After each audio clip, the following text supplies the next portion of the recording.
তাই বাঁচবার কোনো উপায় নেই, বরং জ্ঞান্ত অবস্থাতেই যে সৎ স্বভাব, সৎ ইচ্ছা, সৎ প্রবৃত্তি, নামধ্যানের অভ্যাস, ইষ্টমুখীন চলন প্রবৃত্তির থেকে মুক্তি লাভ, এই সমস্তটা করতে গেলে জীবদ্দশাতেই করে ফেলতে হবে। আর প্রবৃত্তির চক্রে পড়ে মানুষ যদি হাঁসফাঁস করে ওঠে, আর পেরে উঠছে না, তখন সে বিভিন্ন কারণে বলে মরলেই বাঁচি বাবা, না মরলে বাঁচন নাই। তাহলে মরার পরে কি হয়? ঠাকুর বলছেন, মৃত্যুতে মানুষের সবকিছু সাবার হয়ে যায় না। সেই ভাব, যে ভাব নিয়ে যে গত হয়, সেই ভাবে একটা সূক্ষ্ম দেহ সে প্রাপ্তি হয়, সেই সূক্ষ্ম দেহে সে টিকে থাকে। সেই সূক্ষ্ম শরীরকে বলা হয় এক্টোপ্লাজমিক বডি। এবং এই ভাব আবার স্থূল শরীরের অবলম্বন খোঁজে, যার ভিতর দিয়ে সে পুরোপুরি সক্রিয় অভিব্যক্তি লাভ করতে পারে। কোন দম্পতি যেখানে ওইভাবে ভাবিত হয়ে মিলিত হয়, তখন তার টিউনিং একতানতার দরুন একটা ম্যাগনেটিক পোল, চুম্বকত্ব আকর্ষণ লাভ করে। এইভাবে সেখানে সে স্বস্তি পাবার জন্য দেহায়িত হবার সুযোগ পায়। তাই সেই ভাব আত্মা কি করে, এই জীবনের কর্মফল, সংস্কার, প্রবৃত্তি সব কিছুকে নিয়েই আবার নতুন দেহ ধারণ করে। যার যে প্রকৃতি, স্বভাব, রুচি, পছন্দ, সেগুলো তার ধীরে ধীরে প্রকাশ পায় সেই শরীরের মাধ্যমে, সেই বয়সে, সেই কর্মধারা সুযোগ পেলেই। তাই রেকটিফিকেশন বা সংশোধনের অপূর্ব সুযোগ রয়েছে শুধু মানব দেহে। এই দেহ থাকতে থাকতেই ইচ্ছা করলে আমরা ব্রহ্ম মুহূর্তে ওঠার অভ্যাস করতে পারি, উষা নিশায় মন্ত্র সাধন নেশার মতো করতে পারি, যখনই সুযোগ পাই তখনই পরমপিতার নাম ধ্যান করতে পারি।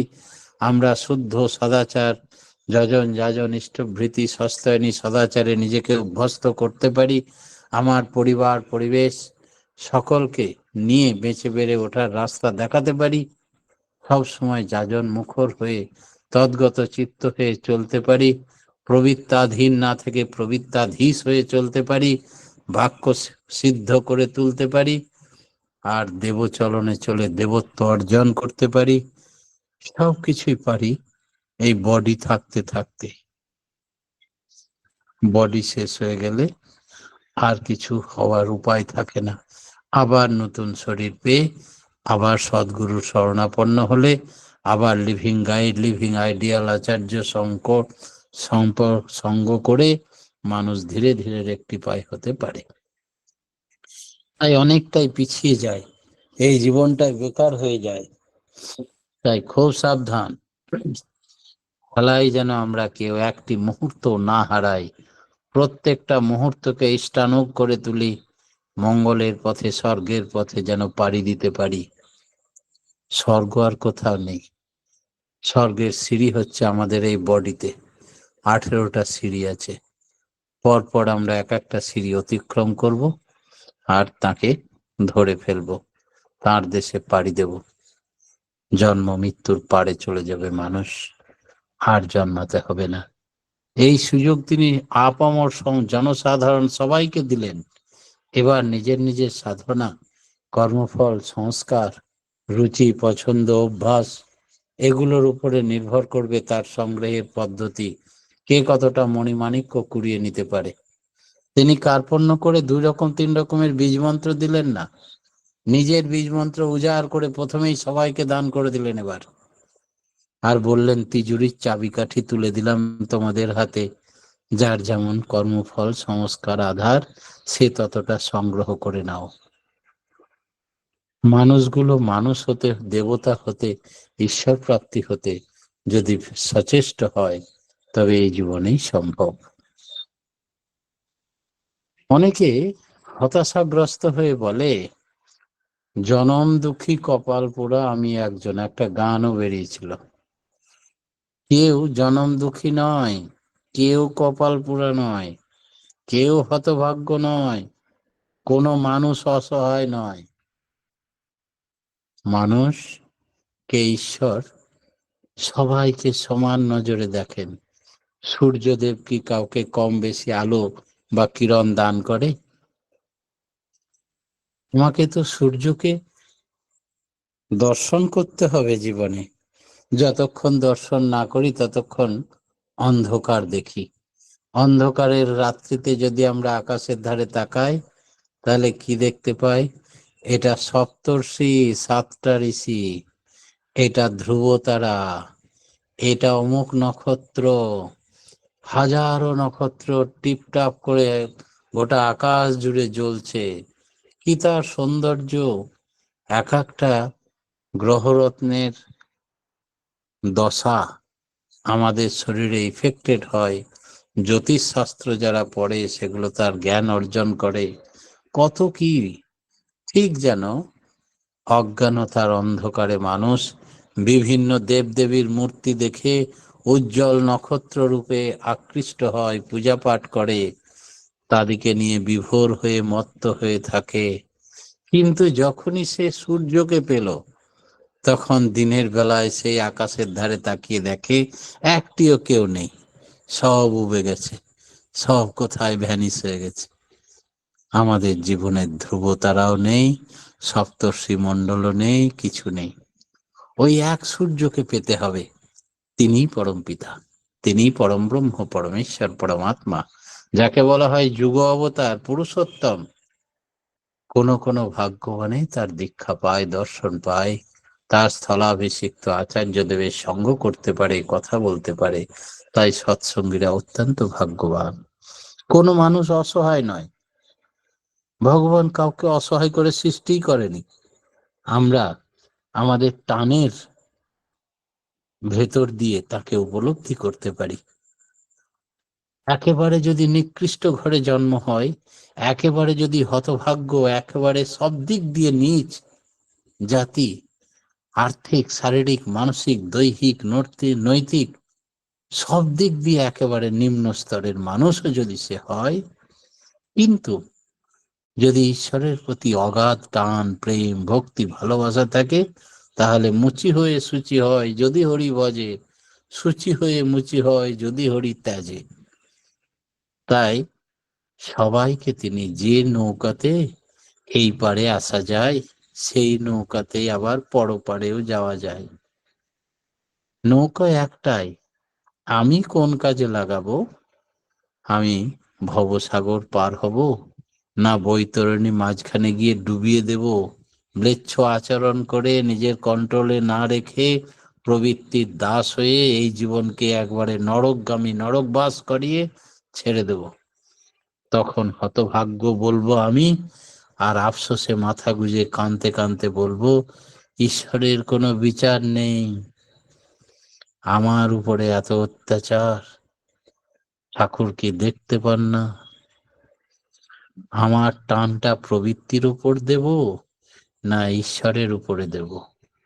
এই টানের উপরে নির্ভর করবে আমার ভালোবাসা, আমার ভালো থাকা। সমস্ত ভাগ্যচক্র উল্টে দেয় তিনি।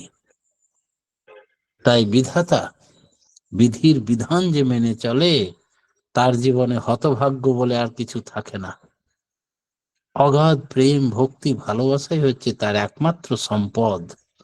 তাকে আর কিছু লাগে না। তাকে যতখানি ভালোবাসবো ততটুকুই আমার জীবনের সম্পদ। আবার অনেকে ভুল করে বলে ভগবান আমাকে ভালোবাসে না। ভগবান তোরে ভালোবাসলে ভালো, তাতে তোর কি? তুই না বাসলে ভালো, ছায়ে ঢালা ঘি। ভগবান যদি না ভালোবাসতো তাহলে কি আমি জন্মাতে পারতাম? তোমার দয়ায় লভেছি জনম, সকলই পেয়েছি আমি। তাহলে আমরা জন্ম এবং আমরা যে বেঁচে আছি, এটাই তো তার দয়া। তিনি অনাহত নাদে নাম করছেন এই জড় প্রকৃতির তৈরি জীব শরীরে ভীতি অফ তেজ মরদ বোম 5টা জড় প্রাকৃতিক উপাদানে তৈরি আমরা মৃত ডেড বডি তিনি সজীব করে রেখেছেন, শুধু নাম চালিয়ে যাচ্ছেন, জেনারেটরের কাজ করছেন। তিনি আমাদের শরীরের আমি, এছাড়া আর আমরা দ্বিতীয় কোনো আমিকে দেখতে পাই না, নাড়তে পারি না, ছুঁতে পারি না। অহংকার বসে বলি আমার আমি, কিন্তু কে আমি? আমার আমি হচ্ছেন পরমাত্মা, পরমেশ্বর, পরম ব্রহ্ম। তার অহেতুক কৃপাতে আমরা বেঁচে আছি। তাই জীব কৃষ্ণের নিত্য দাস, সে মানলেও না মানলেও, দীক্ষিত হলেও না দীক্ষিত হলেও তার কৃপার তুলনা নেই। তাই আমরা বলি তার নামের আগে পরম প্রেমময়, পরম দয়াল শ্রী শ্রী ঠাকুর অনুকূল চন্দ্র। প্রত্যেকটা মানুষের জীবনে ভগবান দরকারই বা কেন? ভগবান দরকার, ভগবান ছাড়া মানুষ যে এক মুহূর্তেও টিকতে পারবে না। দয়া করে যদি তিনি অনাহতে নাম করা বন্ধ করে দিয়ে আমার শরীর ছেড়ে চলে যান, সেই মুহূর্তে আমার আসল রূপ প্রকট হয়ে উঠবে, আমি ডেড বডি হয়ে যাব। তাই মানুষ বিবর্তনের পথে চলতে পারে, চেতনার পথে চলতে পারে, নিজের কর্মফলের মাধ্যমে ঊর্ধ্বে উঠতে পারে, নিজের শরীরের যে সুপ্ত ভাব সত্তাকে জাগ্রত করতে পারে। শুধুমাত্র তার প্রতি টান থাকলেই মানুষের চলন চরিত্রের পরিবর্তন হতে পারে। আপনারা সকলে জানেন তুলসী দাসের কথা।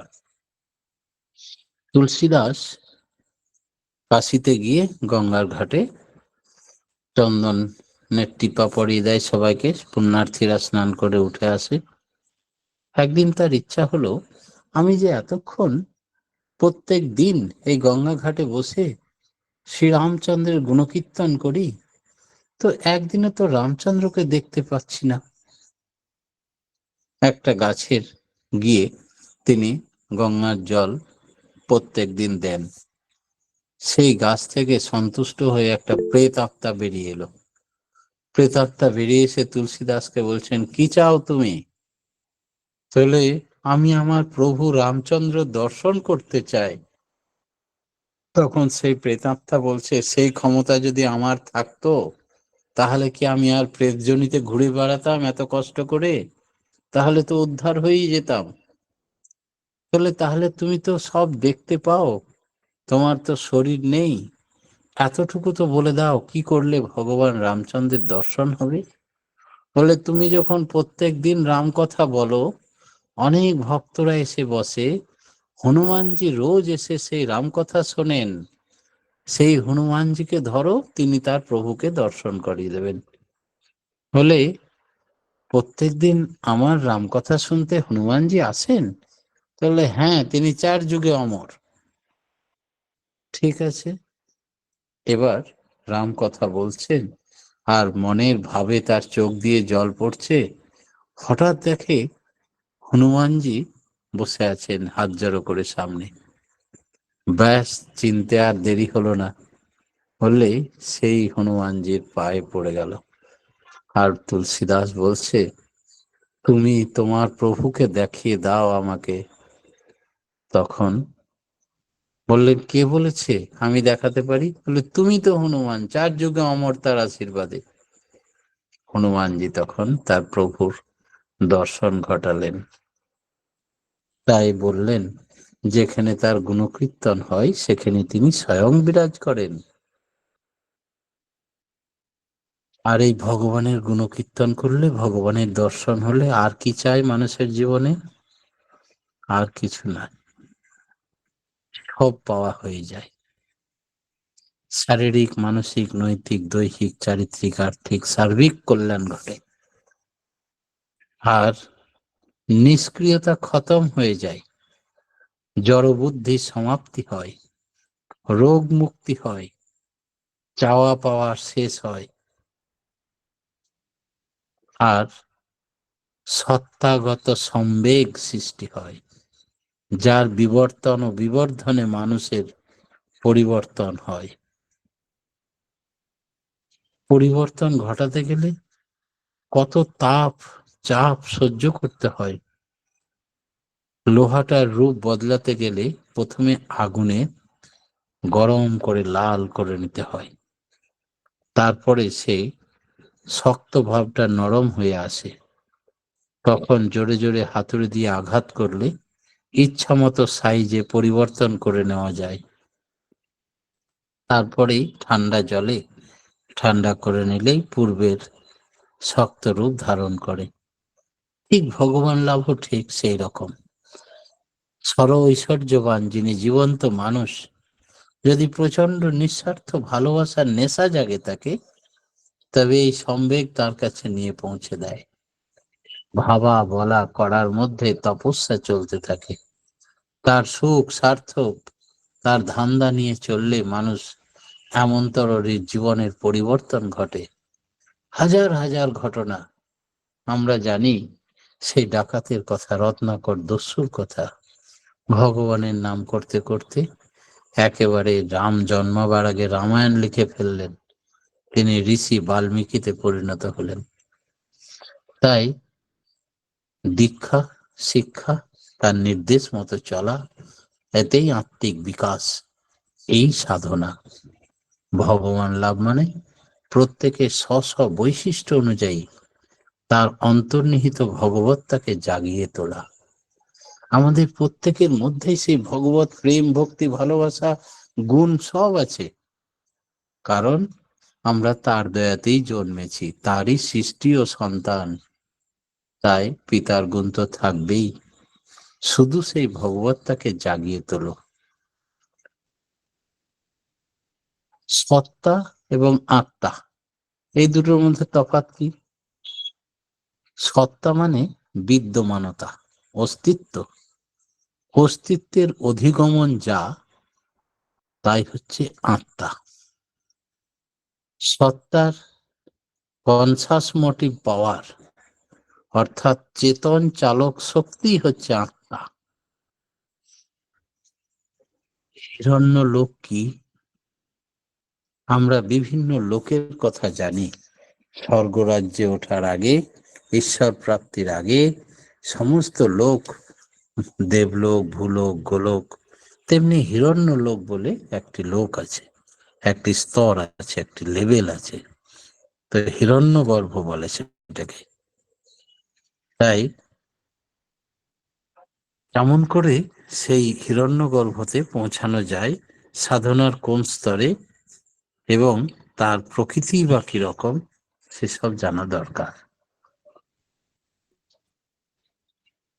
ত্রিকুটি ও দশম দ্বারের মাঝখানে ডার্ক স্টেজ বা অন্ধকার স্তর থাকে। সেখানে অনেকে লয় হয়ে যায়। সেটা যদি অতিক্রম করা যায়, তখনই পৌঁছানো যায় হিরণ্য লোকে। সেটা ব্রাইট লাইক মর্নিং সান, প্রাত সূর্যের মতো উজ্জ্বল। আর এই উজ্জ্বলতার জ্যোতি সহ্য করে যে সাধনায় রত থাকে, হিরণ্যলোক পেরিয়ে তাতে লীন হয়ে যায়। ভক্তিযোগ, জ্ঞানযোগ, কর্মযোগ, এগুলো কি? আমরা যাই করি, আসল জিনিসই হচ্ছে অনুরাগ। যাকে ভালোবাসি তাকে তুষ্ট করার প্রবৃত্তি হয়। এই থেকে আসে কর্ম, কর্মের ভিতর দিয়ে আসে জ্ঞান। তাহলে ভক্তিযোগ, জ্ঞানযোগ আর কর্মযোগ পরস্পর অঙ্গাঙ্গী ভাবে জড়িত। গোড়ায় চাই ভক্তি।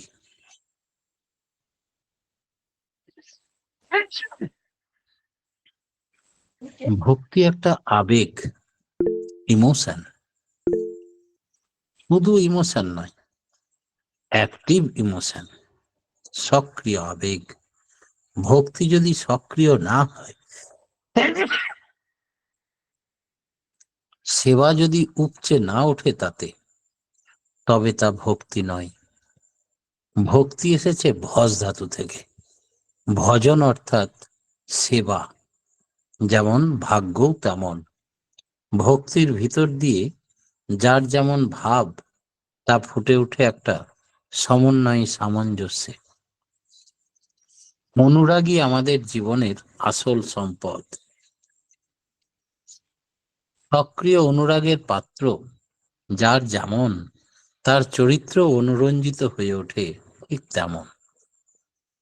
আসল কথা, আকাশের ভগবানে অনুরাগ হলে চলবে না। আমার বাইরে একটা মানুষ চাই, আদর্শ চাই, ইষ্ট চাই, যার প্রতি অনুরক্ত হলে আমার ভেতরের অ্যাডজাস্টমেন্ট, নিয়ন্ত্রণ আসে। প্রতি মুহূর্তে আমাকে ঠক্কর দিয়ে শেখাবেন যিনি, এই পথে নয় এই পথে চলো, এইভাবে নয় এইভাবে বলো। তাতেই আসে আমাদের অন্তরের জ্ঞান ও প্রজ্ঞা। বিভিন্ন প্রবৃত্তির মধ্যে একটা সার্থক সমন্বয় না হলে প্রজ্ঞা জিনিসটা গজায় না। কোনটা কোথায় সার্থক হয় সে সম্বন্ধে একটা বিহিত দর্শন থাকা চাই। পরম পিতার রাঙারাতুল চরণে প্রত্যেকের সার্বিক মঙ্গল প্রার্থনা জানিয়ে আজকের মতো আমার ক্ষুদ্র বক্তব্য এখানেই শেষ করলাম। জয় গুরু। জয় গুরু দাদা। খুব সুন্দর আলোচনা আমরা শুনলাম যে আত্মার মৃত্যু নেই, শরীরের মৃত্যু হয়। যে ভাব নিয়ে গত হয় সেই ভাব নিয়েই জন্ম হয়। ব্রহ্ম মুহূর্তে উঠে নাম ধ্যান ইষ্টভীতি করতে হয়। প্রতিটি কর্মকে ইষ্টকর্মে নিযুক্ত করতে হবে। মানুষকে ঈশ্বর সমান চোখে দেখেন। তিনি যুগ অবতার। ঈশ্বরের প্রতি অগাধ ভক্তি থাকলে মুচি হয়েও শুচি হওয়া যায়। তার কৃপাতে আমরা বেঁচে আছি। যেখানে তার গুণকীর্তন হয় সেখানে তিনি বিরাজ করেন। কৃপা পেতে হলে করতে হবে। বিধাতার বিধি মেনে চললে আত্মিক বিকাশ হয়। ভক্তিযোগ, জ্ঞানযোগ, কর্মযোগ অঙ্গাঙ্গিকভাবে জড়িত। ভাব অনুযায়ী আমাদের লাভ হয়। খুব সুন্দর আলোচনা আমরা শুনলাম। প্রত্যেকের সার্বিক পরমপিতা রাঙারাতুল চরণে আপনার এবং আপনার পরিবার পারিপার্শ্বিকের সবার সুদীর্ঘ নিরোগী সুস্থ জীবন প্রার্থনা করি। জয় গুরু দাদা। ভালো থাকুন, সুস্থ থাকুন আর এইভাবে আলোচনা করে আমাদের প্রত্যেকে সমৃদ্ধ করুন। জয় গুরু। এখন ভক্তিগীতি